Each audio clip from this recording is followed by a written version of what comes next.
Isang mapagpalang araw mga kapamilya, pagdating ni Marcos Reyes sa opisina, agad niyang hinarap si General Asuelo at diretsahang sinabi na sigurado siyang may tagaloob sa INLEA na siyang nagpoprotekta sa mga sindikato ng illegal na armas trade. Hindi raw siya titigil hanggat hindi niya natutukoy kung sino ang traidor na nasa loob mismo ng kanilang organisasyon. Dahil dito agad na nag-init ang ulo ni Asuelo.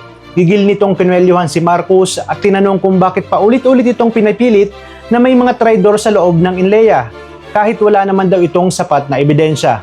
Binalaan pa niya si Marcos na maaari niya itong ikasuspende dahil sa mga mabibigat nitong akusasyon.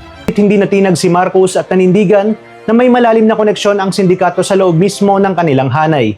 Samantala, ibinalita naman ni Felix kay Lara na tukoy na nila ang pagkataon ng anak ni Dato Rachman.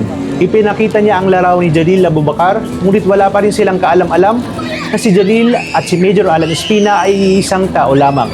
Habang lumalalim ang investigasyon, ay mas nagiging determinado si Jalil na malaman kung sino talaga ang nasa likod ng lahat na nangyari sa kanyang ama at kung sino ang traidor na lihim na kumukontrol sa kanilang hanay.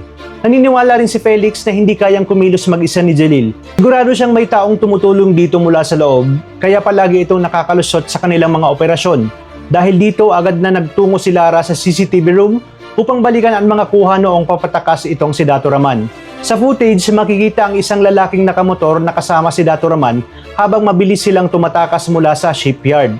Ngunit dahil sa parehong nakasuot ng helmet ang mga ito, hindi matukoy ni Lara kung sino ang lalaki. Hindi niya rin alam na si Usman Sabdani mismo ang tumulong sa pagtakas ni Dato Raman kasama nga itong si Jalil. Habang lumalala ang sitwasyon ay lalo namang nagingikit sa galit itong si General Carillo.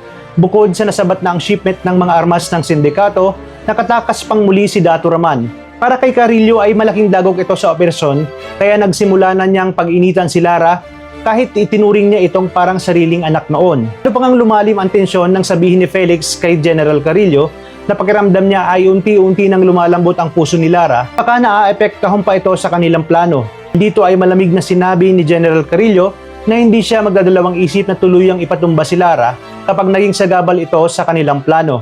Habang papalapit naman si Jalil sa katotohanan, mas lalo ring tumitindi ang panganib na nakapaligid sa kanila.